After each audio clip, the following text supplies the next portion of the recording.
इसके बाद आप लोग सैंपल पेपर 1 जो हमने भेजा है वो तैयार रखिएगा, वो किसी दिन हम आपको पकड़ा देंगे। वैसे तो साइंस चलेगी लेकिन अपनी तरफ से तैयार रखना, समय दे रहे, कल तो साइंस होगा।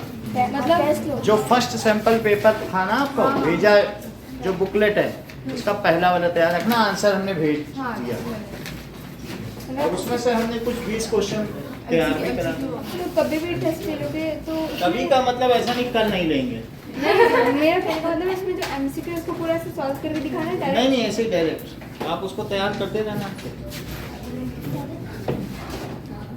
ठीक है, क्योंकि टेस्ट में चलना चाहिए, इस बार मैथ गड़बड़ नहीं होना चाहिए, तो हम भी जितने सैंपल पेपर लेंगे। ओके, एग्जाम्पल नंबर 1 इसे ऑन कर दीजिएगा, हो गया। Find the probability getting ahead when coin is tossed once. Also find the probability of getting tail. So sample space क्या हो जाएगा? Head comma tail. तो NS क्या हो जाएगा? 2 और probability of head. It is number of outcomes favorable to event upon total number of outcomes. So इसके लिए क्या किया जा सकता है, एक आउटकम होगी जो इसमें हेड के आने की फेवर में और टोटल 2 है, so 1/2। Now what is the probability of tail? Tail को हम कैसे निकालें? Probability of tail 1 P plus P not tail सही है। So coming of tail, that is coming of tail is complementary. Supriya इस सेंटेंस को पूरा करो, कॉम्प्लीमेंट्री। आगे बोलो, हाँ साक्षी बताओ। Complementary event of not coming, event complementary event of coming of head. तो इस वजह से क्या होगा? सो प्रोबेबिलिटी ऑफ हेड और plus probability of tail, this is equal to 1 हो गया। जबकि प्रोबेबिलिटी ऑफ हेड और प्लस प्रोबेबिलिटी ऑफ टेल, तो हम ये भी कह सकते हैं कि इससे पहले लिखो h बार, नॉट h बार, तभी तो टेल बोलेंगे। प्रोबेबिलिटी ऑफ किसी चीज का आना और किसी चीज का ना आना, बारिश का होना और बारिश के ना होने, दोनों की सारी प्रोबेबिलिटी तो 100% है। अगर 90% चांस बारिश के होने के हैं, क्या तुम बता सकते हो कि कितने परसेंट चांस बारिश के ना होने के हैं? तो वो दोनों का सम 100% ही हुआ। तो अब कोई कहे परसेंट में भी अपॉन 100 कर दो तो 1 ही आता है। तो इस तरीके से हेड के आने और ना आने के कितने चांस हुए? सम, बोलो 1 हुआ। लेकिन हेड के ना आने का क्या मतलब है? फिर टेल का अवश्य आना, सो दैट इज 1। तो प्रोबेबिलिटी ऑफ हेड कितनी निकाल चुके हो तुम? So it is 1, so probability of tail is 1 minus 1/2। ऐसे ही करना है आपको, सर ये जो 9th वाला मेथड नहीं लगाना है। PH लिखते हैं अपनी मर्जी से ले सकते हैं, PH आप कंप्लीट हेड लिख दो, बुक लिखती है हेड टेल, तो हेड को H बोला है तो वही सिंबल हमने यूज किया, टेल को T बोला है, या आप उसकी जगह टेल या फिर E लिखो। भी H लिख देते हैं ना, फिर H लिख दें, हेड इसकी क्या लिख दें? H लिख दें, PH सही है। और नहीं तो E इवेंट को कमिंग ऑफ हेड ऐसे भी लिख सकते हो। क्या लिख सकते हो? E that is coming of head, और फिर इसका भी एक सैंपल स्पेस बना दो, तो H और F that is coming of tail. फिर से हम इससे N ही लिख सकते हैं तो ना। इसको क्या लिख लीजिए? टेल। अब इससे क्या लिख लो? जो F है वही अब E बार हो गया है। क्या हो गया है? E का होना और ये E का ना होना। तो बताइए Ne कितना हुआ? 1। और NS कितना, NF कितना हुआ? दैट इज Ne बार, सही है कि नहीं? That is 1। अब इस तरीके से हम कह सकते हैं, पहले Ne निकाल लो, प्रोबेबिलिटी ऑफ E, तो that is Ne by NS। ऐसे भी कर सकते हो, जो आपको आसान लगे, दोनों में पूरा वही चीज है, दैट इज 1/। और फिर आगे कहीं पर अगला क्वेश्चन देखिए।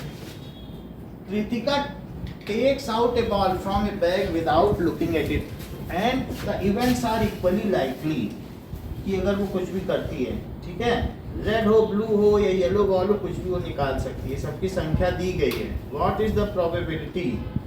एक रेड बॉल है, एक ब्लू बॉल है और एक येलो बॉल है और सब सेम साइज की हैं.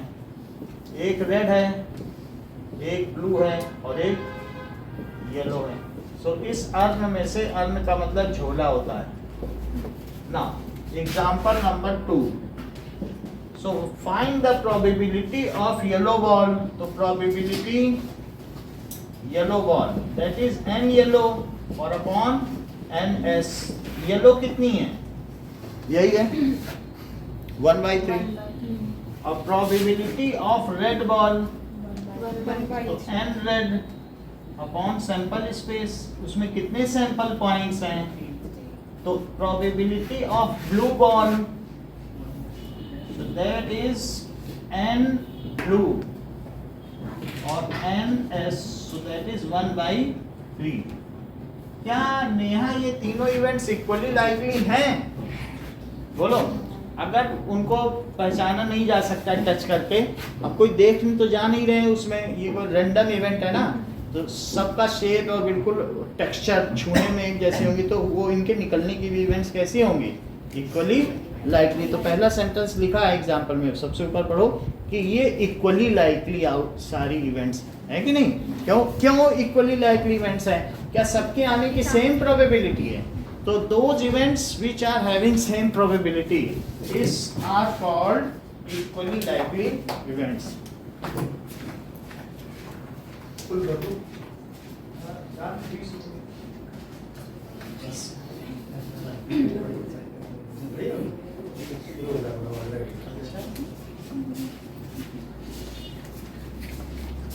सर वो जो फॉर्मूला वहाँ पे लगाया है पीएच और पीएच डैश, वो तीन केस में नहीं लग सकता? H not. हाँ, किसमें? वो 3 वाले केस में नहीं लग सकता ना? मतलब 3 के केस में ये तीनों म्यूचुअली एक्सक्लूसिव इवेंट्स हैं. इन तीनों का सम 1 होगा. That is sum of all elementary events is unity. ये भी एक है. जैसे p के 1 के आने के चांस 2 आने, p1 plus p2 plus p3, क्या 1/6 सारे होंगे? अगर पासा फेंका जाए तो p1 p2 तो 1/6 प्लस 1/6 प्लस 1/6 करते जाओ 6 टाइम. तो इसका स्टेटमेंट क्या बोला अभी हमने? बोलो. ऑल चांसेस, मतलब ये सब म्यूचुअली Sum of all चलो, इनको बोलने दो. sum of all elementary events are unity. Sum of, ध्यान से सुना करो, sum of all elementary events is unity और sum of n event and its, पूरा बोलो ना सेंटेंस, इवेंट इज यूनिटी. बोलिए, समझ में आ गई बात? अब जरा देखिए, if a number of events consumes the sample space then it is called, these events are called exhaustive. बोला करो, ठीक है? बताने से ही बात बनेगी, छुप लेने से नहीं बनेगी. यदि कुछ इवेंट्स मिलके सैंपल स्पेस को खा जाएं तो फिर वो एग्जॉस्टिव हुई कि नहीं?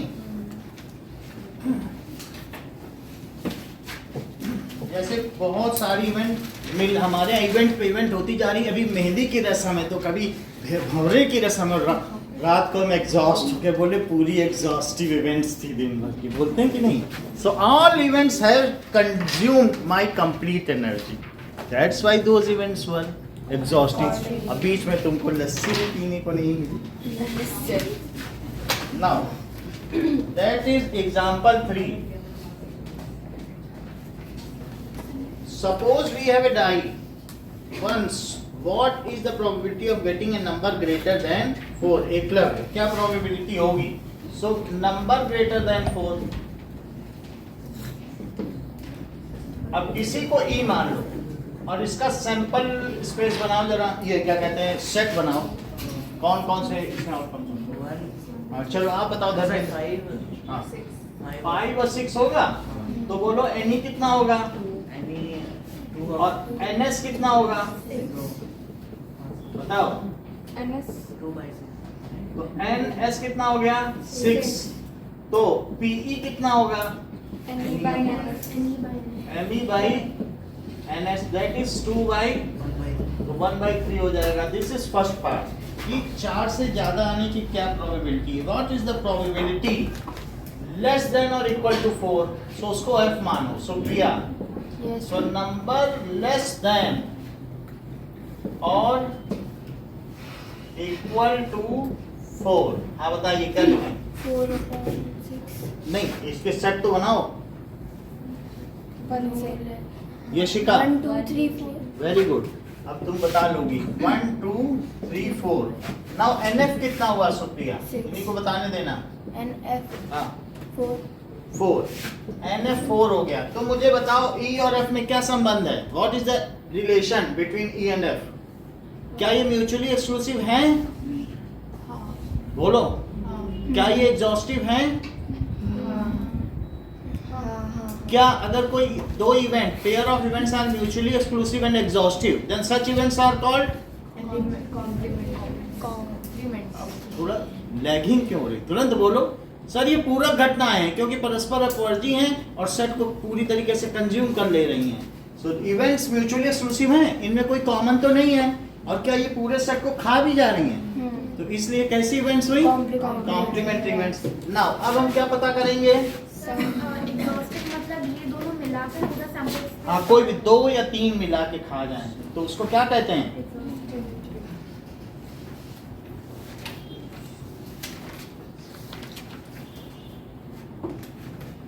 ये देखो that is PF is equals to NF by NS. तो ये कितना हो जाएगा 4 बाई तो 2 बाई इसमें हम वो नहीं कर सकते क्या PE plus PF is equal to 1. वो भी कर सकते हैं लेकिन ये उतने क्लियर नहीं. Number greater than 4 is mutually exclusive. वो जैसे ऐसा होता है कि ना नॉट ग्रेटर देन 4 तो लिख सकते हैं बट हम वैसा लिखेंगे नहीं क्योंकि एक होता है कि सुनने में ही पता चल जाए.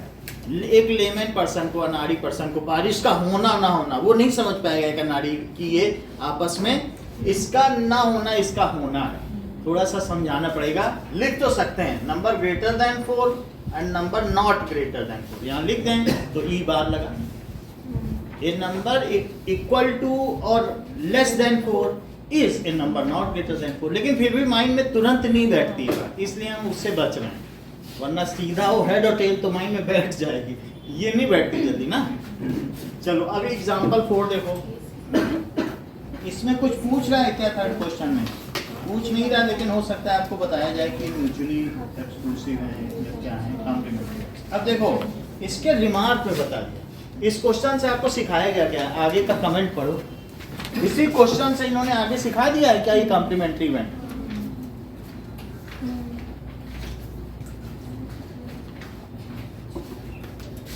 अब अगला देखो. नाउ ये बहुत अच्छी बात बता दी. इफ सम ऑफ मतलब pair of events is unity and they have no element in common then such events are complementary. उनमें कोई एलिमेंट भी कॉमन ना हो और उनका सम क्या आ जाए यूनिटी. नाउ क्वेश्चन नंबर 4 देखिए. एग्जांपल 4. एग्जांपल 4 में हमने एक कार्ड निकाला है ईशान. अब उसके एस आने की क्या प्रोबेबिलिटी होगी बोलो. That is number of ace upon total number of card. सीधी बात है नहीं. Number of ace upon total card number of cards.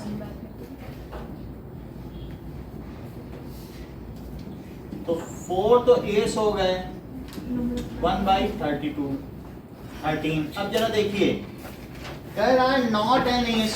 तो प्रोबेबिलिटी ऑफ एस और plus probability of not S that is equals to 1 as these are complementary events. अब S के आने के 1/13 चांस आए तो नॉट एस के आने के क्या चांस होंगे. 1 minus 1/13 12. Now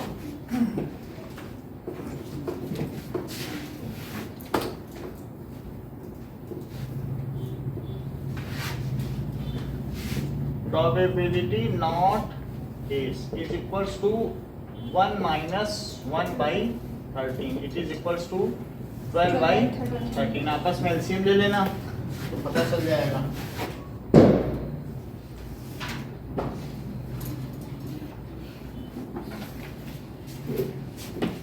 और जब म्यूचुअली एक्सक्लूसिव का लिखा करो तो coming of S and not coming and S are complementary events, ऐसा लिख दिया. एस एंड कहाँ पे लिखेंगे? यहाँ लिख देना. इससे पहले इसके पहले not coming of S are mutually exclusive, complement. sorry, complementary events.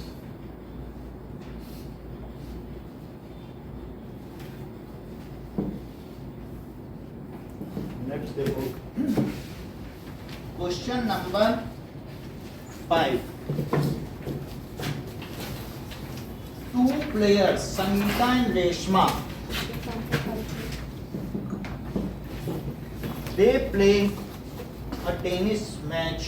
Sangeeta के जीतने के अगर 0.62 चांस हैं तो बचे हुए चांस किसके हुए हैं? दैट इज रेशमा के जीतने के. तो ये तो इवेंट्स भी कॉम्प्लीमेंट्री है. नाउ हम ये कह सकते हैं कि winning of Sangeeta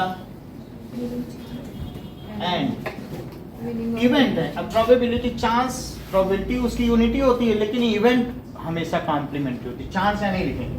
winning of Sangeeta and winning of Reshma are complementary events and winning of Reshma are complementary event. यानी दोनों एक साथ नहीं हो सकती लेकिन दोनों में से एक अवश्य होगी. Both can not occur together but one of them will surely occur. बात समझ आएगी? क्या लिखा है? बोथ ऑफ देम हाँ कैन नॉट अकर टुगेदर. हाँ बिल्कुल सही. But one of them will surely occur. यही डेफिनेशन है कि अगर एक नहीं अगर करती तो दूसरी अवश्य अकर करेगी. है वही बात की नहीं? तो अब देखो probability of winning of Sangeeta, इन दोनों का अगर कोई वेरिएबल देना था तो दे सकते हैं. अगर उसका विनिंग संगीता को ही लिख दो फिर उसे ही बार लिख दो. हाँ. और plus probability not winning Sangeeta, क्योंकि इसमें हमें एनी करने की जरूरत नहीं इसलिए मैं ऐसा ले रहा हूं. तो इट इज इक्वल्स टू 1. लेकिन नॉट विनिंग संगीता, अगर संगीता हार जाती है, losing Sangeeta, is it the winning of Reshma? तो प्रोबेबिलिटी विनिंग संगीता या संगीता विंस ऐसे लिख सकते हो. संगीता विंस और प्लस प्रोबेबिलिटी इसको क्या लिख सकते हो? Reshma wins.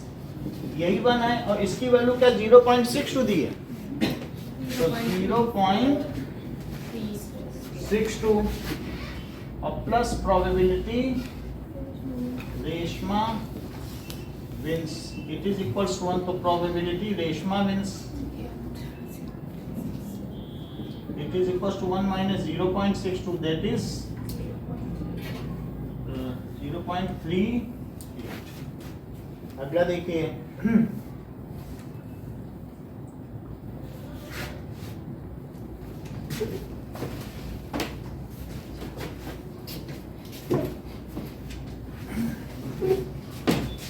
Savita and Hamida are friends. What is the probability that both have same birthday but different birthday?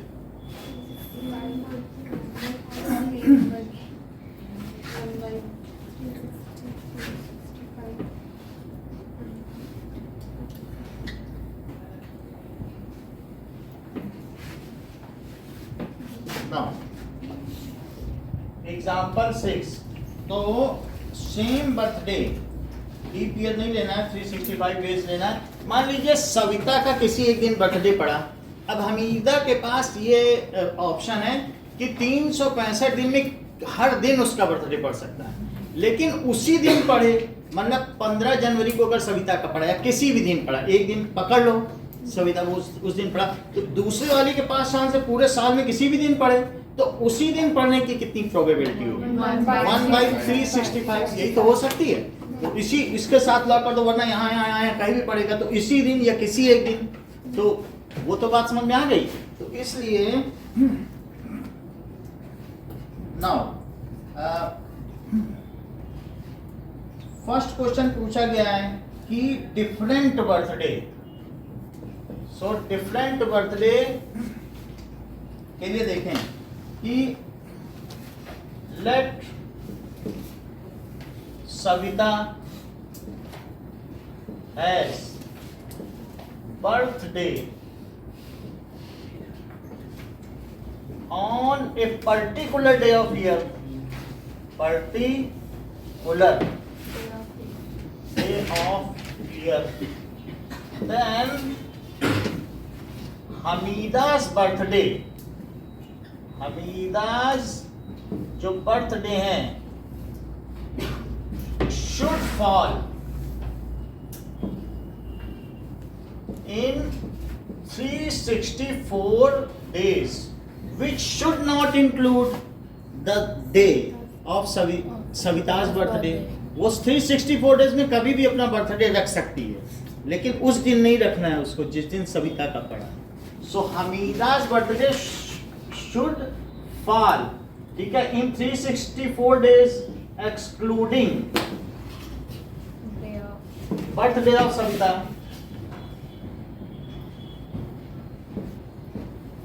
तो अब इसमें हम कहेंगे probability that is different birthday,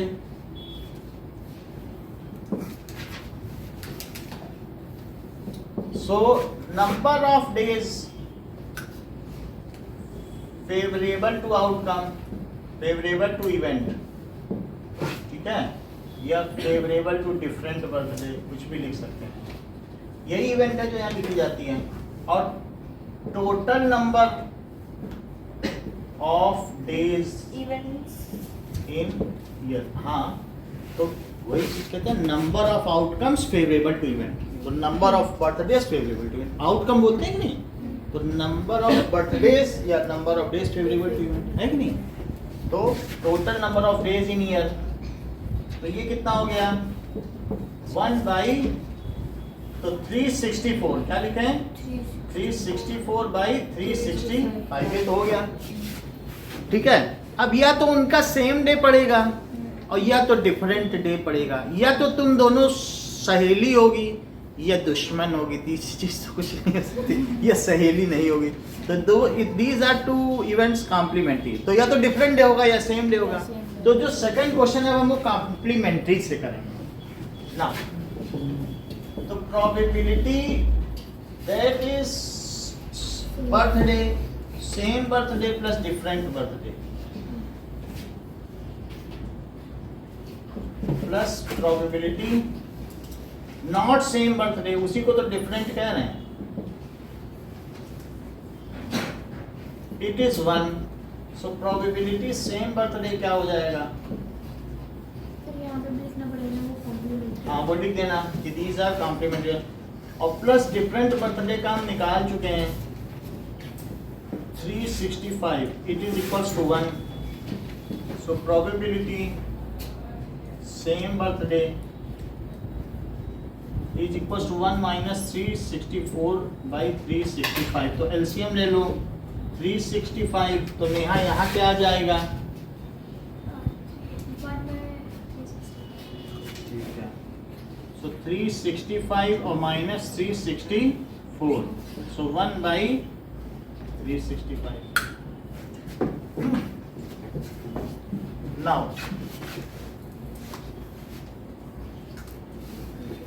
what is the probability that a year contains 53 Sundays?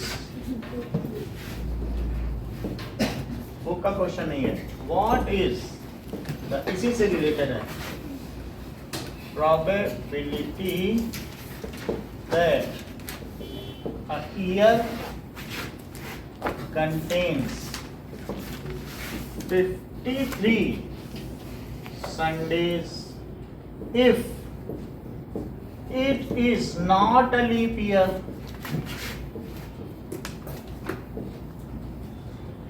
और second क्या है? It is leap year. Yash क्या होता है? एक दिन फरवरी में एक दिन ज्यादा। और कैसे पता करेंगे कि कोई ईयर लीप ईयर है? 4 साल से एक बार। हाँ, वो सब ठीक है। मान लो 2000 है, ईयर 2000, तो क्या वो लीप ईयर हुआ होगा कि नहीं होगा? हाँ, वो से डिवाइड होगा।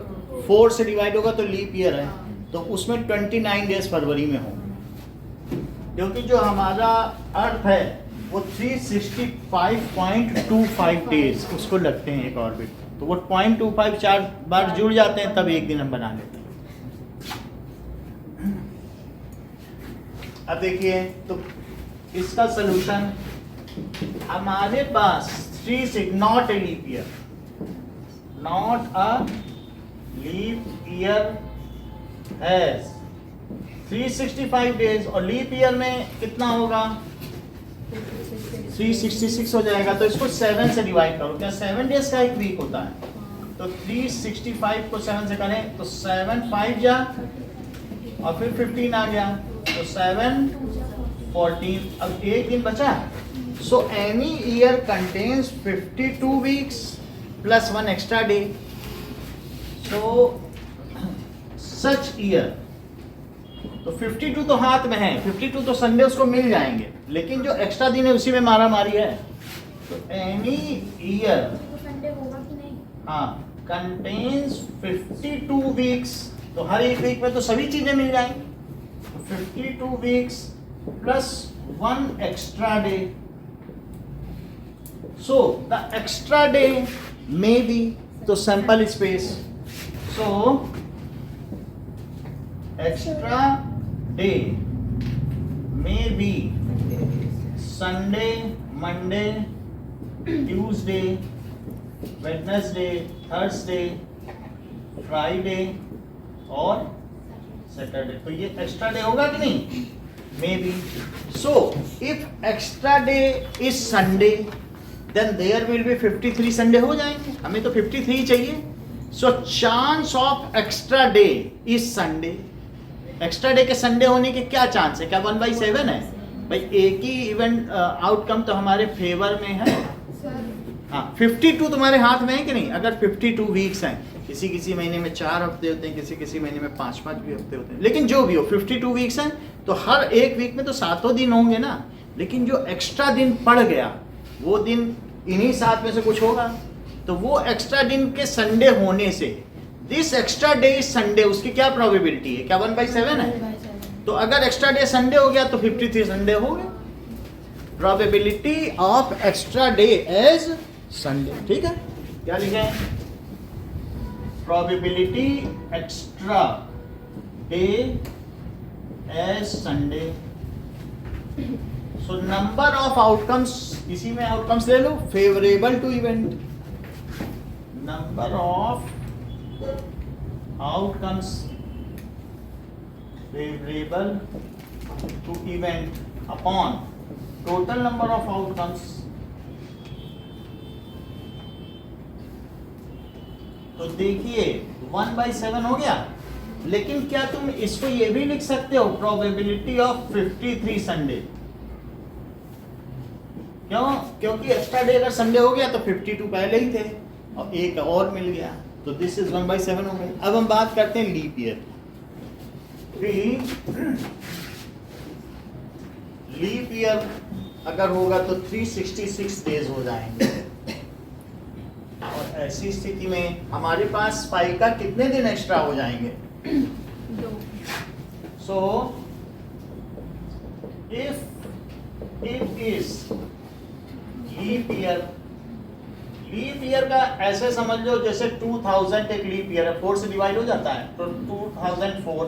अब अगला लीप ईयर कब आएगा साक्षी? डेट ऑफ, अभी हाल फिलहाल में जो चल रहा है उसमें 24 में आ जाएगा क्योंकि वो 4 से डिवाइड हो जा रहा है। तो इस तरीके से 2008 ये जो है आर लीप ईयर्स, जो 4 से डिवाइड हो जाए उसे लीप ईयर कहते हैं, ठीक है कि नहीं। So if it is leap year it has 366 days. So 7 से डिवाइड करें 366 35 दैट इज 16, तो 2 days. So leap year contains कितना होगा बताइए, 52 weeks plus 2 extra days. These extra days may be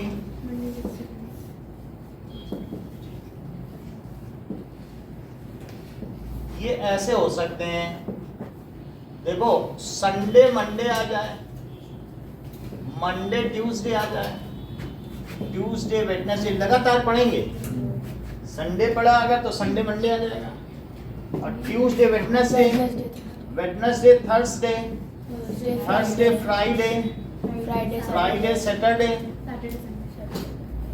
और सैटरडे और संडे, और फिर उसके बाद तो संडे मंडे आ ही जाए। समझ आई बात कि नहीं। या तो फिर पूरा पूरा लिखो, हमने जो एक्स्ट्रा थे उनको ऐसे लिख दिया तो चल जाएगा। अभी 1 2 3 4 5 6 7 हुए। 7 में कितने ऐसी इवेंट्स हैं जिसमें संडे पड़ रहा है? 2। देख लो 2 में ऐसा आया है। So extra day has probability, the extra day is Sunday. तो फिर से 2/7। Now probability that is extra day as Sunday. So number of outcomes favorable to event upon total number of outcomes.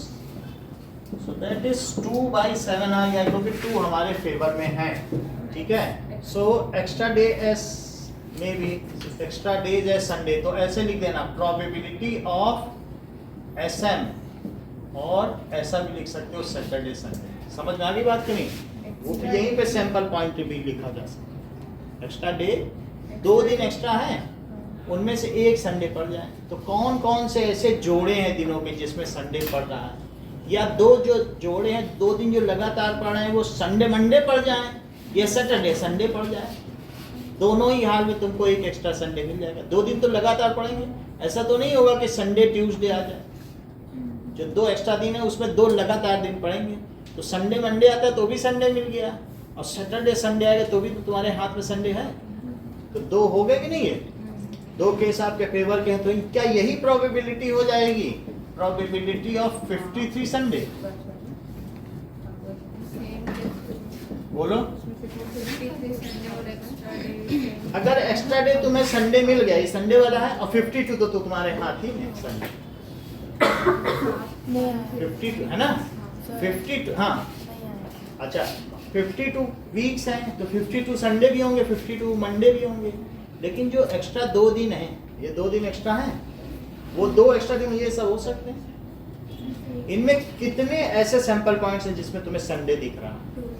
तो 2 हमारे फेवर में, क्योंकि वही extra day अगर Sunday मिल गया तो 52 तो तुम्हारे हाथ ही में है संडे, एक और संडे चाहिए, हो गए 52। सही है। आगे देखो, क्लास 7 दैट इज एग्जांपल 7। देखो कि 40 स्टूडेंट्स हैं जिसमें 25 लड़कियां हैं और 15 बॉयज हैं। द क्लास टीचर को एक को क्लास रिप्रेजेंटेटिव बनाना है, मॉनिटर बनाना है, तो क्या प्रोबेबिलिटी है? अगर मान लीजिए ग्लास जार में उसने पर्चियाँ मतलब टीचर ने पर्चियाँ डाल दी, तो एक जिसकी भी पर्ची जिसके नाम की निकलेगी वही बनेगा। तो क्या प्रोबेबिलिटी है कि एक लड़की मॉनिटर बन जाए? बताओ। सब वो टोटल 25/40। और क्या प्रोबेबिलिटी है कि एक लड़का? 15/40। यही चीज पूछी गई है। So probability that first probability girl will be a monitor.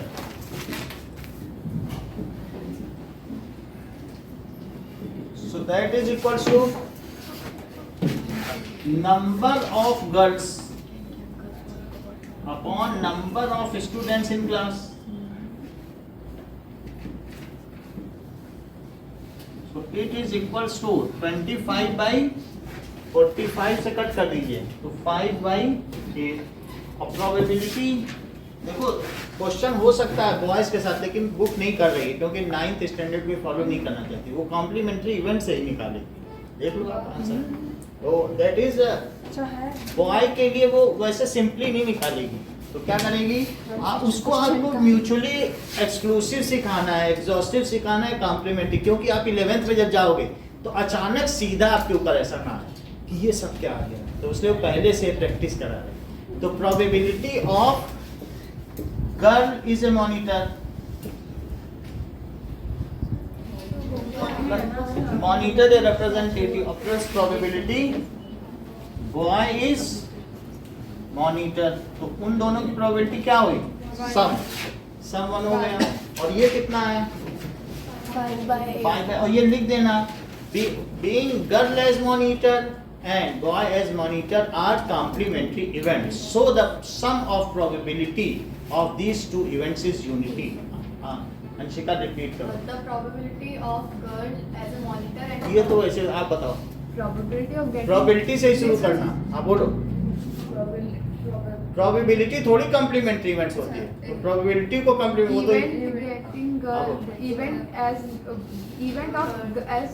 event of girl as a monitor and boy as a monitor are complementary events क्योंकि इवेंट की तुम बात कर रही हो and their sum is unity. अरे फिर गलत कर आप बोलो event of a girl as a monitor and as boy as a monitor are complementary and the sum of the complementary events is unity. बोलो सौम्या अभी बात करेंगे जरा सम ऑफ प्रोबेबिलिटी तो बोल ही नहीं रही हो बोलो आप बेटा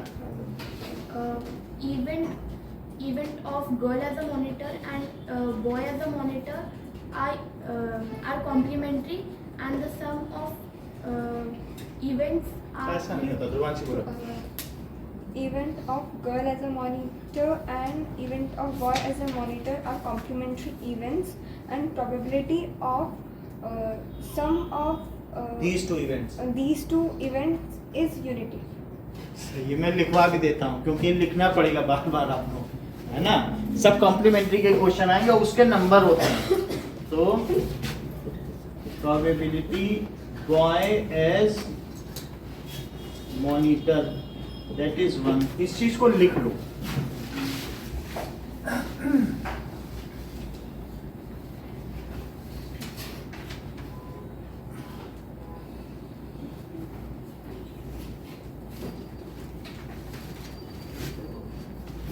इवेंट सर बाय चांस अगर एग्जाम में फ्लो में हम ऐसे कॉम्प्लीमेंट्री वाले तरीके से नहीं कर पाते हैं नहीं कर पाते हो तो टीचर इरिटेट होगा उसको कहीं ना कहीं गुस्सा निकालने का मौका मिल ही जाएगा तुम ये न सोचो कि तुम वो फिर गलती ढूंढेगा आप कहीं पर भी कुछ ना कुछ डेरोगेटरी करते हो या फाउल प्ले करते हो तो टीचर के ही हाथ में कॉपी है ना so event of girl as monitor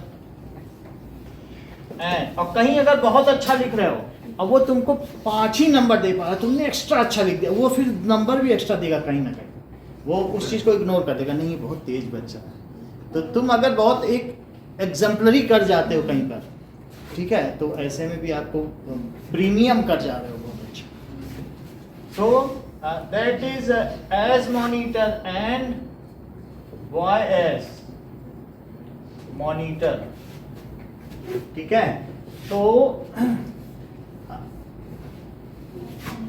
are complementary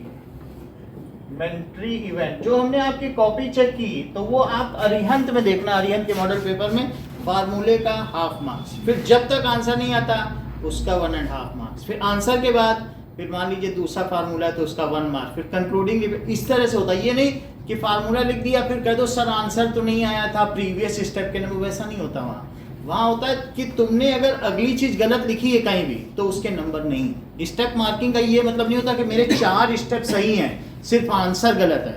वो आपके 1.5 मार्क वाला हिस्सा गलत है और फिर उसके बाद तुम कितना भी सही करते रहो वो सब भी गलत है। ये अरिहंत की मार्किंग स्कीम या किसी भी चीज़ की जब तुम पुरानी देखोगे ना टीचर्स की जो मार्किंग है, ये बेसिस होता है। अगर मैथ्स में कहीं गलत हो गया है फिर उसके बाद की चीज़ सही नहीं मानी जाती है। हाँ, तो उस मार्किंग स्कीम का आपको आदत अब डाल लेनी चाहिए। हमें आपको पैम्परिंग नहीं करना कि अच्छे नंबर दे, खुश थोड़ी ना करना है, हकीकत से भी तो आपको रूबरू कराना है। कॉम्प्लीमेंट्री इवेंट, हाँ इसके आगे क्या लिखे हैं? इवेंट्स होगा ना। हाँ, and some of probability of these events, Some of these. sum of probability of these, sum of events नहीं होता है कभी, sum of probability होता है। sum of क्या लिया है बोलो? probability का sum है ना? of these events is unity। तो अब आप निकाल लें probability boy is a monitor, निकाल लिया। ठीक है। तो 1 minus 5/8 that is, अगला करो। और हाँ सर, ये ऐसे अगर जैसे वहाँ 25/40 ये काट के नहीं दिखाया जाता है क्या? दिखाया गया है। आप मतलब काट के नहीं, ऊपर ऐसे 25 पे लाइन मार दी तो उसे गलत समझा जाएगा या? नहीं, वो बाय लॉ ऑफ कैंसिलेशन काटा नहीं जाएगा आगे। अभी 11th में जाओगे अगर काट दिया तो नंबर कटेंगे। अभी आपको सिखाया जा रहा है यहाँ काटो यहाँ काटो, और फिर जब 11th में जाओगे तो बाय लॉ ऑफ कैंसिलेशन। तो वो पीछे अपना अलग से काट अभी 10th में हो तो कौशल भी जाए, इसीलिए मैं कह रहा हूँ कटिंग प्रॉपर होनी चाहिए। हल्के से करो या कुछ भी करो, ऐसा ना हो कि कटते समय -7 को है तो वो लोग काटा तो प्लस बना दिया, बोले और ऐसा काटेंगे कि देख ही ना पाएंगे। तो काटने में सावधानी रखनी है, वरना इग्नोर करो काटना, सिंपली आंसर लिखो। न काटने में भलाई ज़्यादा है, मन में काट सको, जितना तुम मन में परसीव कर सको चीज़ों को वो ज़्यादा अच्छा। कटिंग तो बच्चों वाला काम हो जाता है, समझ आई बात कि नहीं? हाँ, शुरुआती बुक में आपको कट करके दिखाया गया, लेकिन आगे चलने पे फिर वो चीज़ अवॉइड की गई, ये प्रैक्टिस हो जाए। सो एग्जाम्पल 8 क्या है कि अ बॉक्स कंटेन 3 ब्लू 2 व्हाइट 4। तो अगर हमने रेंडमली निकाला है तो व्हाइट बॉल यानी कि क्या प्रोबेबिलिटी है? सो number of white balls upon total number of balls. तो एकलव्य ये व्हाइट बॉल का आना या ब्लू बॉल का आना या रेड बॉल का आना, ये आपस में कैसे इंटर रिलेटेड है? ये सही करेंगे। जैसा कि इन्होंने कहा ये म्यूचुअली एक्सक्लूसिव है कि एक के आने से दूसरे का ना आना होता है। एलिमेंट्री में 3 बॉल है तो कहाँ से एलिमेंट्री होगी? जिसमें एक सैंपल पॉइंट हो, इसमें तो रेड कॉमा रेड 3 आ रहे हैं। समझ आई बात कि नहीं? तो एलिमेंट्री में 2 होती है जिसमें एक सैंपल पॉइंट होता है, यहाँ तो 3 है। तो दैट इज व्हाइट बॉल कितनी है? 2। तो 2/3 2 5 4 9 2/9।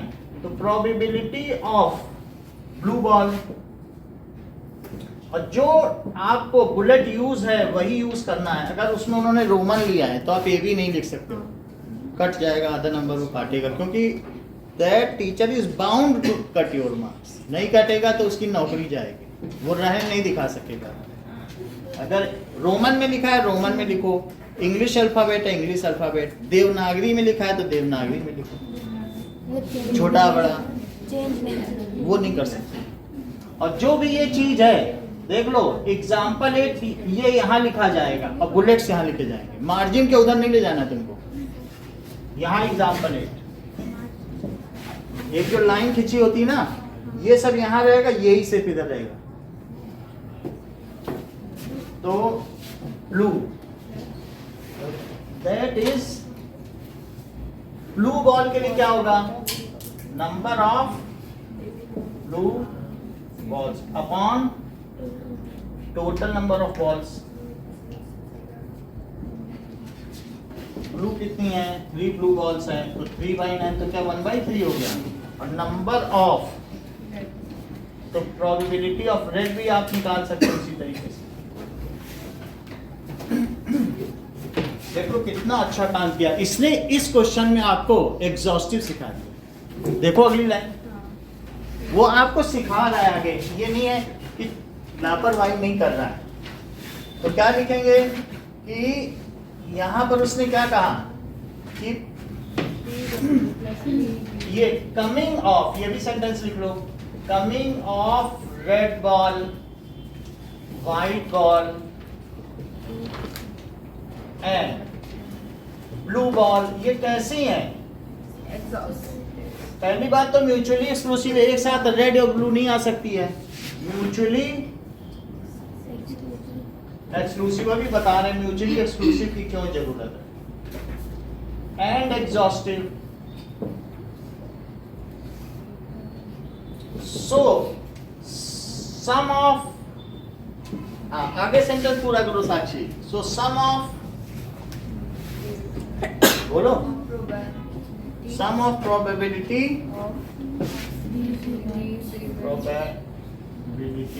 ऑफ these events is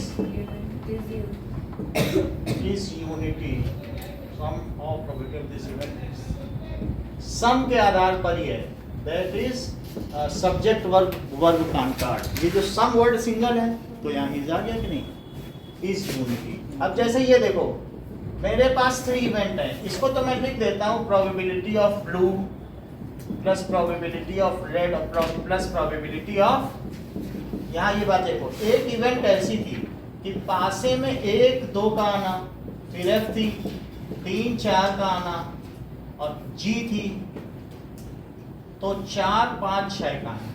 हाँ सृष्टि, क्या ये म्यूचुअली ये एग्जॉस्टिव हैं? आप बताइए। हाँ कर रहा है ना, बिल्कुल सही बात।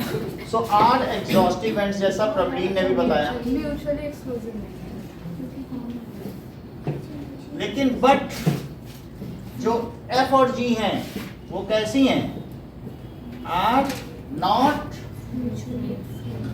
Mutually exclusive. तो अगर कोई ऐसा सोचे एग्जॉस्टिव तो है वो यूनिटी आ जाएगा, तो ऐसा नहीं होगा। आप देखो पीई और प्लस पीएफ और प्लस पीजी, तो पीई कितना है जरा ऊपर देखो 2/6 और ये, और यहाँ कितना आया 2/6, तो 1/3 हो गया और फिर 1/3 और नेक्स्ट वाले में 1/2, तो 1/3 प्लस 1, ये 1 थोड़ी ना होगा। सो 1/3 प्लस 1/3 और plus 1/2, so that is 6, 2 plus 2 plus 3, तो 7/6, तो which is not equal to 1। समझ में आ गई बात? तो अगर सम ऑफ इवेंट्स को यूनिटी होना है तो उन्हें क्या होना होगा? एग्जॉस्टिव भी होना है और म्यूचुअली एक्सक्लूसिव। क्या तुम ऐसा कहना चाहती हो कि sum of all elementary events is unity because these are exclusive? Naturally exclusive है, जैसे 1 का आना 2 का आना, वो तो आपस में म्यूचुअली एक्सक्लूसिव नहीं है। 1 आएगा तो 2 कहाँ से आ जाएगा? तो सम ऑफ ऑल एलिमेंट्री इवेंट्स, अगर कोई ये कह दे कि probability of coming 1, probability of coming 2, तो अभी अगले क्वेश्चन में ये भी वो सिखा देगा आपको, धीरे धीरे सिखा रहा है, एक साथ नहीं सिखा रहा है। और प्रोबेबिलिटी ऑफ 4, प्रोबेबिलिटी ऑफ 5 और प्रोबेबिलिटी ऑफ 6। बोलो ये जो 6 इवेंट्स हैं इनमें क्या इंटर रिलेशन? यशिका बोलो ये जो 6 इवेंट्स हैं इनमें क्या इंटर रिलेशन? सिर्फ एग्जॉस्टिव हैं? म्यूचुअली एक्सक्लूसिव है। तो ईशान इसका सम क्या होना चाहिए? 1 होना चाहिए। क्या आप इसका सम 1 पाते हैं? That is 1/6 plus 1/6 plus 1/6 plus 1/6, तो ये कितना आ गया 6/, that is 1। सही है।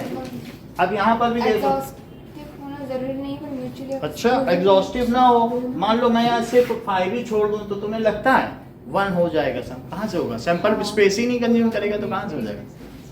बात समझ आ गई? दोनों कंडीशन म्यूचुअली एक्सक्लूसिव, और नहीं तो ओवरलैप करने लग गया तो एक्सेस में आ जाएगा, और कम पड़ गया तो डेफिशिएंट हो जाएगा। एक एलिमेंट तुमने बढ़ा दिया था ना यहाँ पे, तो देखो एक्सेस में नहीं आ गया, और तुम सोचो नहीं कम कर दें, ये भी हटाओ ये भी हटाओ, तो डेफिशिएंट हो जाएगा सिर्फ 5, क्योंकि वो प्रोबेबिलिटी पूरी नहीं होगी, है कि नहीं? सर तो कॉम्प्लीमेंट्री इवेंट्स एग्जॉस्टिव और म्यूचुअली एक्सक्लूसिव दोनों होती हैं, शुरू से हम लोग सीख रहे हैं। म्यूचुअल एक्सक्लूसिव तो होती हैं, एक साथ घट नहीं सकती, कॉम्प्लीमेंट्री इवेंट्स पेयर में होते हैं। पेयर में होंगी, बस इतना ही अंतर है, और ये ग्रुप में हो जाती हैं।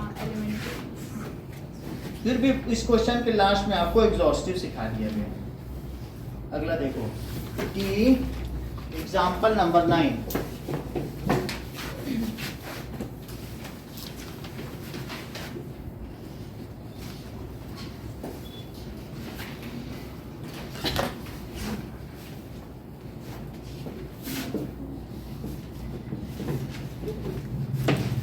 कहता है कि Harpreet loses 2 different coin simultaneously, tosses करती है।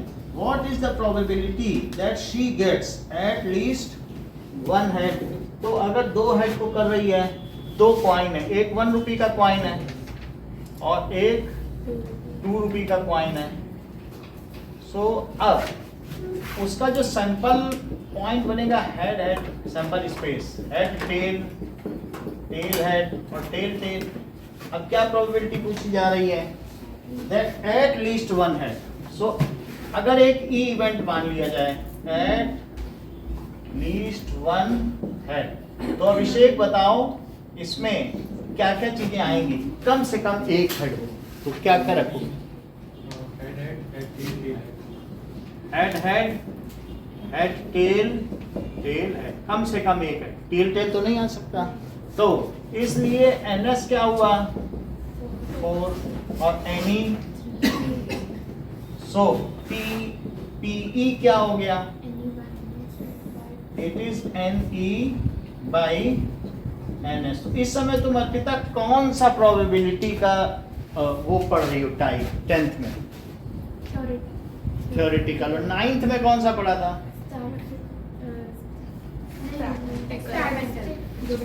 एक्सपेरिमेंटल। अभी स्टेटिस्टिकल, अभी यही स्टेटिस्टिकल, वो इंपीरिकल था या एक्सपेरिमेंटल, और अभी थ्योरेटिकल या स्टेटिस्टिकल। 11th में एक्सियोमेट्रिक अप्रोच आ जाएगी और 12th में रिवर्स प्रोबेबिलिटी। चलो बेस थ्योरम आ गई, तो आगे पढ़ेंगे। तो यहाँ तक आप 10th तक का समझ लो। तो यहाँ क्या लिखे बताइए? 3/4, इतना ही पूछा गया बस, और कुछ कह रहा है, लेकिन वो तुम्हें कुछ सिखाना चाहता है। आगे देखो, क्वेश्चन पूरा करने के बाद वो कह रहा है कि no head, at least 1 head, कम से कम एक हेड तो आए। तो इसकी अगर कम से कम एक बार वो चीज हो, और उसका कंट्रेरी हमेशा होगा कि नो हेड। समझ में आई बात कि नहीं? तो अगर तुम कहो कि इतने साल में ऐसे कितने दिन थे कि जब कम से कम एक बार बारिश हुई हो, ऐसा भी होता है कई दिन जिसमें 3-3 बार बारिश हुई। तो अगर कह दो साल में 200 दिन ऐसे निकले कि कम से कम एक बार बारिश हुई, ठीक है कि जब हम मौसम राम की बात कर रहे हैं जो विश्व का सर्वाधिक वर्षा वाला क्षेत्र है, तो अब बताओ वहां कितने दिन बारिश नहीं होगी? तो no rain, at least raining once in a day, तो नो रेन। बात समझ में आ गई कि नहीं? तो उसी तरीके से एट लीस्ट 1 हेड, अरे एक भी हेड नहीं आया, इसके अलावा और क्या हो सकता है? कम से कम एक तो आया होगा, और फिर कह नहीं हमारा तो यही तो हो सकती है कॉम्प्लीमेंट्री, तो कभी भी ये चीज चल जाएगी। तो यहाँ पर वो दिखा रहा है कि प्रोबेबिलिटी एट लीस्ट, ये उसके कोरोलरी में दे रहा है 1 हेड और plus probability of no head, ये यूनिटी होती है क्योंकि कॉम्प्लीमेंट्री। नाउ एग्जांपल नंबर 10 कह रहा है कि इन ए म्यूजिकल चेयर गेम, उस हाँ From the accomplishment point of view. अरे मुझे क्या करोगे? डिलीटेड में से आ जाता, हम क्या बच के चलेंगे तो फिर वही हाल होगा। अभी सर जो है सब पढ़ा दो। सब कुछ पढ़ते रहो, कहीं कुछ वो नहीं है, और आप स्टैंडर्ड में रिस्क तो ले ही नहीं सकते हो।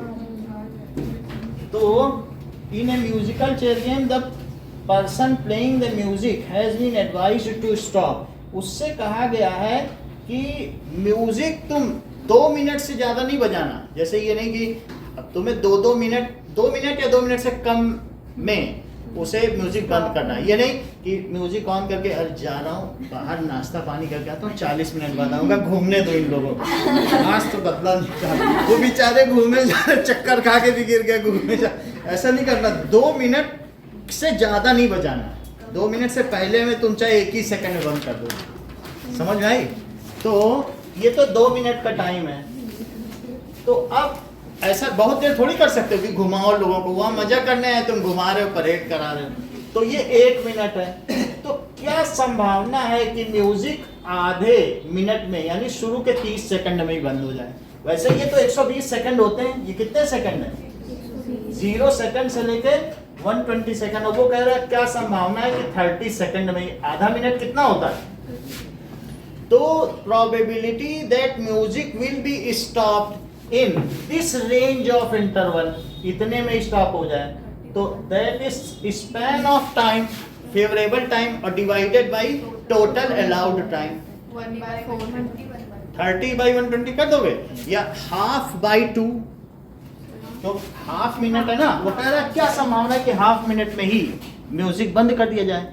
तो अब देखो, जो लोग सोच रहे हैं म्यूजिक तो ये बंद ही कर देगा, हम जानते हैं हाफ, तो उनकी ये इच्छा कब पूरी होगी कि हाफ ही मिनट में वो बंद कर दे? तो दैट इज पूरा, उसको अलाउड टाइम कितना है? 2 मिनट का। लेकिन वो आधा ही मिनट में जो लोग सोचें जल्दी से कुर्सी देखे रहो, वो बंद ही कर देगा आप, तो वो फेवरेबल हुआ कि नहीं वो span of time? Probability that music will be stopped within half minute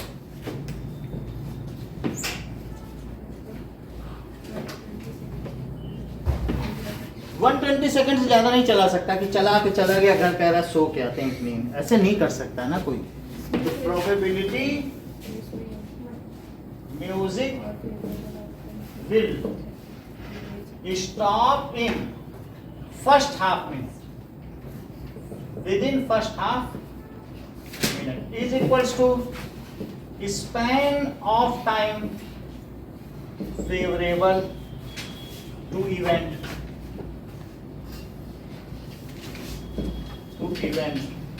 upon total allowed time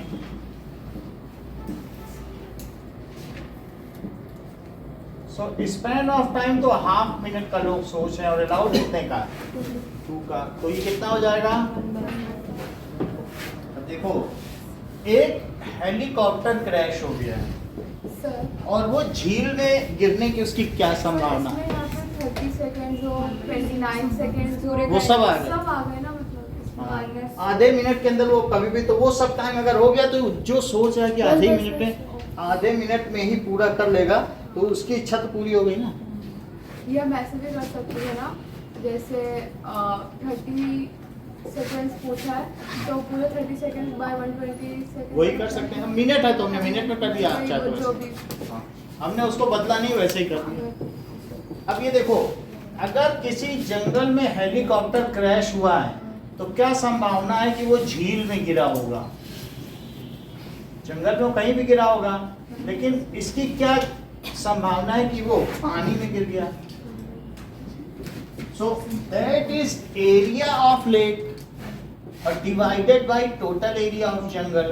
sir अगर हम ये मिनट से सेकंड वाला करते हैं तो हमें तो ये लिख के या फिर बताना पड़ेगा ना कि हमने कन्वर्ट किया है, क्या? कि हम मिनट्स में नहीं सेकंड में निकाल रहे हैं, तो हमें ये बताना पड़ेगा ना कि लिख के। हाँ, वो फिर आप नीचे ही लिख दोगे तो भी चल जाएगा। ये मिनट में लिख देना, यहाँ क्या लिखोगे? तो हम डायग्राम मतलब ये फिगर बना देते चलेगा तो चल जाएगा। मिनट में लिख दिया तो सब मिनट में माना जाएगा, और फिर नीचे ये लिख दो। अब ये देखो, सो अब ये क्या संभावना है कि एयरक्राफ्ट यहाँ गिर गया? area of whole land So minus probability by that plane crashed या helicopter crashed in lake is equals to area of lake upon area of forest. ये पता है कि फॉरेस्ट में गिरा है। हाँ इसमें मतलब favourable outcome area of lake है। हाँ, जैसे उसमें फेवरेबल आउटकम टाइम था तो इसमें एरिया हो गया। जैसे तुमने लूडो की गोटी चली तो क्या है कि वो नीले वाले चौकोर में गिरी है, तो area of blue square upon area of ludo. तो दैट इज, लेक का एरिया देखो जरा 9 है और ये ऊपर 6 है। 2.5 अच्छा ये 9 किलोमीटर है तो ये 3 हो गया। ओके अब इसको देखिए आप, तो 4.5 है। ये रेक्टेंगुलर हाँ रेक्टेंगल ही है, और ये 2 किलोमीटर, तो बचा कितना 2.5 किलोमीटर।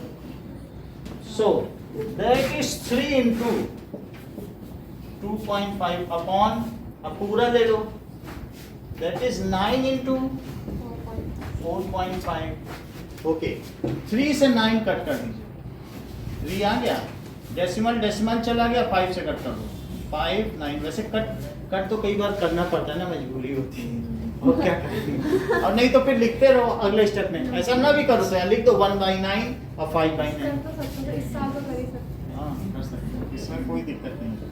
तो अब मल्टीप्लाई करो तो 5/27। उन्होंने अलग अलग निकाल लिया है लेकिन कोई बात नहीं। एग्जाम्पल नंबर 12 देखिए।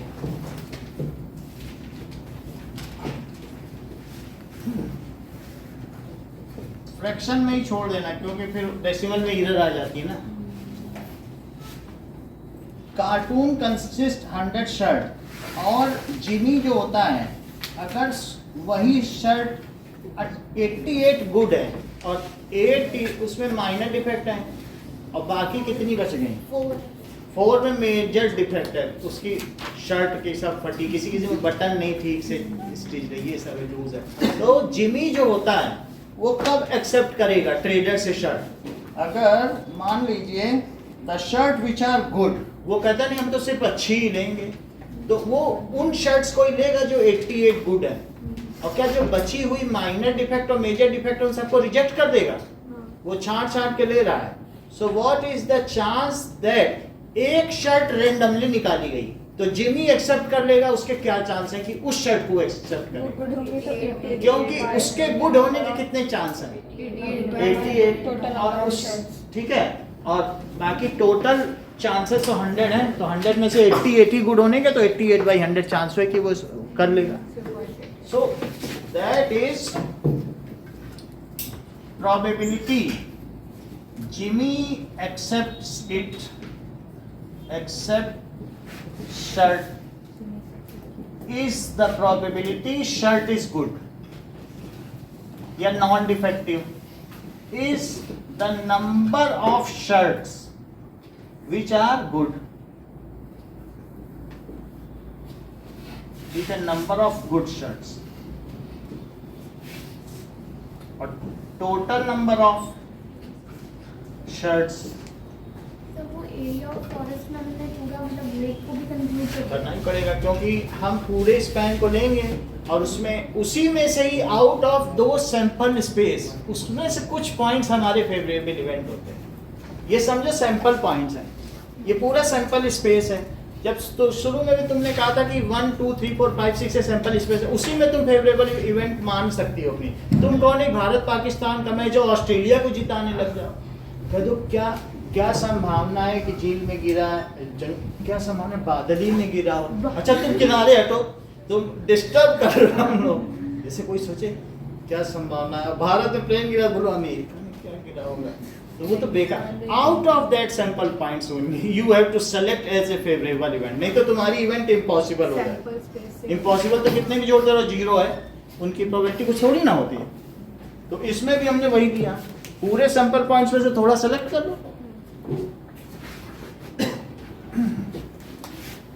नाउ अब दूसरा कौन है शर्ट बेचने वाला, नहीं खरीदने वाला है नहीं वो भी ट्रेडर ही है, तो अच्छा खरीदने वाले ही हो, मेरे ख्याल से ये भी बेच रहे हैं। एक इसमें थोक विक्रेता है वो भी ट्रेडर है, सुजाता भी ट्रेडर है, ये दोनों ट्रेडर हैं और एक जो बड़ा स्टॉक होल्डर है उससे खरीद रहे हैं शेयर। तो what is the probability that Sujata accept it?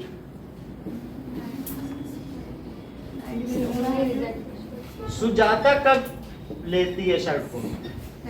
जब उसमें मेजर डिफेक्ट वाले नहीं लेती, माइनर वाले 8+8 मतलब वो मेजर डिफेक्ट छोड़ के सब ले लेती, कहती हम इसको बटन में टांग लेंगे। Now that is shirts with no major defect, है ना?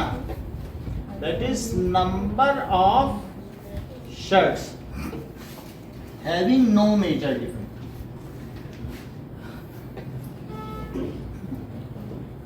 Having no major defect upon total number of shirts. अब देखिए यहाँ पर 88 तो गुड है और ऐसा भी लिख सकते हैं और नो मेजर डिफेक्ट में ऐसा भी लिख सकते हैं कि 100 माइनस मेजर डिफेक्ट कितनी है 4, बस वही हो गई ना आपकी। मेजर वाली हटा दो, नो मेजर डिफेक्ट। तो मेजर 4 है तो जो बच गई वो नो मेजर डिफेक्ट है ना? 4 ही तो मेजर है। तो कितना हुआ 96/100। इसको आप चाहें तो डेसिमल में लिख सकते हैं। और इसका कितना था 0.88। Example number 13।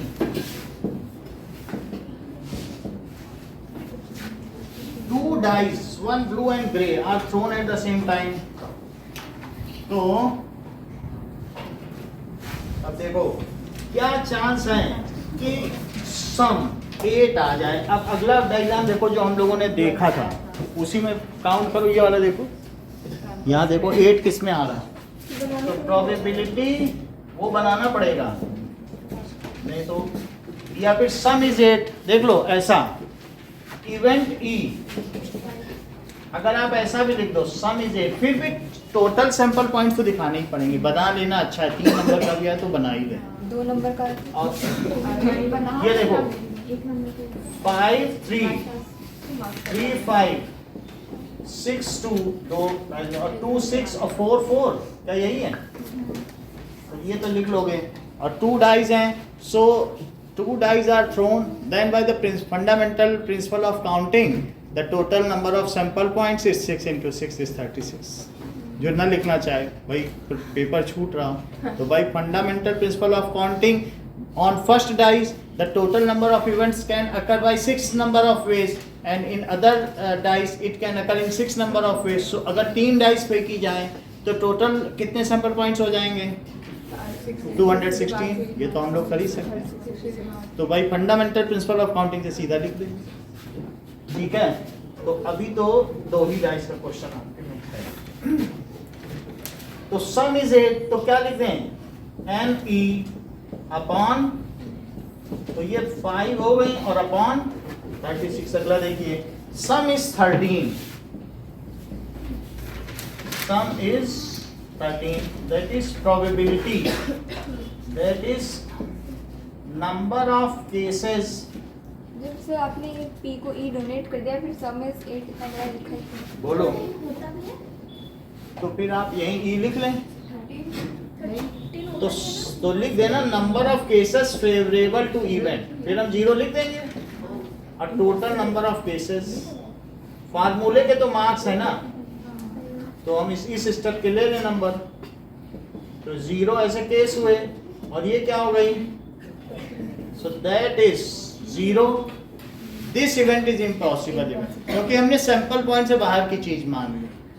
उन्होंने कहा भाई ब्रह्मा जी ने हम खुश हैं, क्या मांगते? बोले अमर होने का वरदान दे दो। बोले ये तो हमारे सैंपल स्पेस के बाहर की चीज है, और कुछ और मांग लो। ये बात समझा? 36 कितनी बात समझ आ गई? तो शंकर जी प्रसन्न हो गए, बोले कि हाँ क्या मांगते हो घर?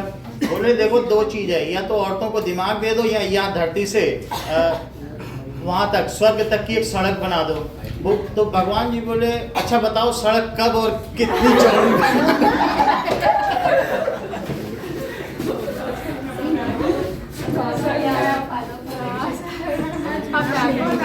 सेठ ने बोला औरतों के दिमाग नहीं होता, बोले हाँ सही कहा पतिदेव, मैंने इसी वजह से तो आपसे शादी करी।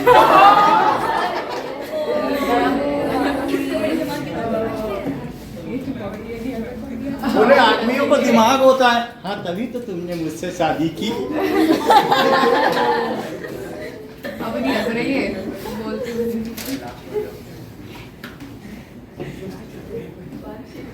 चलिए सो इसमें क्या लिखेंगे, as it's probability 0, so it is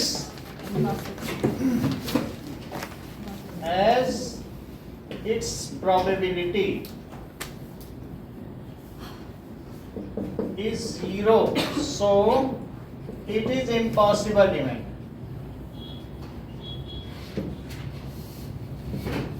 in सब में प्रोबेबिलिटी क्वेश्चन में लास्ट में स्टेटमेंट वगैरह कुछ लिखनी होती है या फिर जस्ट हम कुछ नहीं, जैसे किसी किसी में तो कमेंट कर देना इट इज इम्पॉसिबल। सब में सेट है तो उसमें 5/36 लिख के हम छोड़ हाँ बस सकते बस। हैं। अब थर्ड देखो कि लेस देन और इक्वल टू 12, ये देखो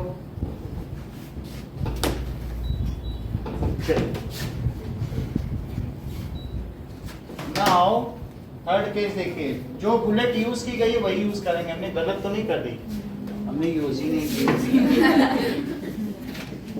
चलो so probability some is less than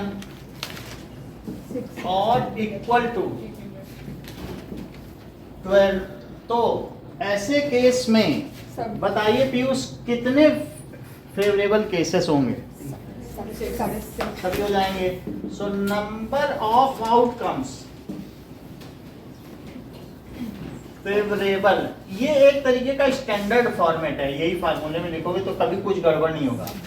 favourable to event upon, ये मतलब थ्योरेटिकल प्रोबेबिलिटी में यही फार्मूला चलता है, और टोटल नंबर ऑफ आउटकम्स। अब जैसे ये है तो ड्यूरेशन वहां लिख देना, duration favourable to event upon total duration, area favourable to event upon total area, बस यही बदल, सब कुछ इतना ही बस बदलना है। जैसे ड्यूरेशन है वो म्यूजिकल इंस्ट्रूमेंट तो ड्यूरेशन कर देना, और टोटल ड्यूरेशन, एरिया है तो area favourable to event total area, और कुछ नहीं करना। अब इसमें देखो क्या लिखा जा सकता है, फेवरेबल टू इवेंट क्या हो जाएगी, क्या 36/36, so this is one, it is sure event। अगर कोई कहता है 12 या 12 से कम आ जाए तो समझो उसकी इच्छा पूरी होने वाली है।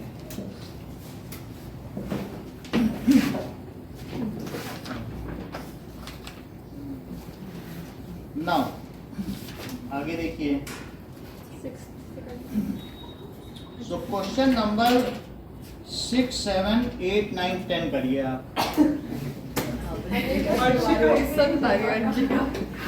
बार 6 बता बोलते, मतलब 6 करवा दीजिए, उसको लिखना। ऑरेंज फ्लेवर्ड कैंडी, कितनी कैंडीज हैं? सर तो प्रोबेबिलिटी कैसे लिखेंगे, 0 नीचे। सो ए बैग कंटेन्स, जिसमें सुनो हाँ, तो number of orange flavour candy upon total number of candies, as bag contains no orange candy, so 0 upon total number of candies, उससे मत छेड़ना, so that is 0। समझ में आई? और orange candies, that is number of candies which is orange upon total number of candies, so फिर लिख देना 0/, number of orange candies is equals to the total number of candies, so its probability is हाँ lemon candies। तो फिर ऐसे case में क्या हो जाएगा, number of lemon candies upon total number of candies, फिर आगे लिख देना lemon candies are equal to total number of candy, all candies are lemon. ठीक है, देख लो 6th question, probability orange candies, देखो प्रोबेबिलिटी ई, और फिर इसको क्या लिख दो, NE/NS, फिर क्या लिख दो, 0/NS, बोलो 0 हो गया। और फिर क्या लिखोगे, प्रोबेबिलिटी लेमन कैंडीज, तो इट इज प्रोबेबिलिटी F देखो NF बाई NS। सर आप जहाँ ऐसे ब्रैकेट में पूरा पूरा लिख रहे हो ना, तो उसके आगे आप पूरी स्टेट। मैंने उसको लिख दिया ना, हाँ, इसी को ही कर दिया। अच्छा, तो फिर आप उसके बाद NF फिर अलाउड हुआ, अच्छा, फिर allowed। यहीं पे इसी को स्विच ओवर कर दो, अलग से मत लिखो। और देखो भी कितना आसान है कि नहीं। चलिए।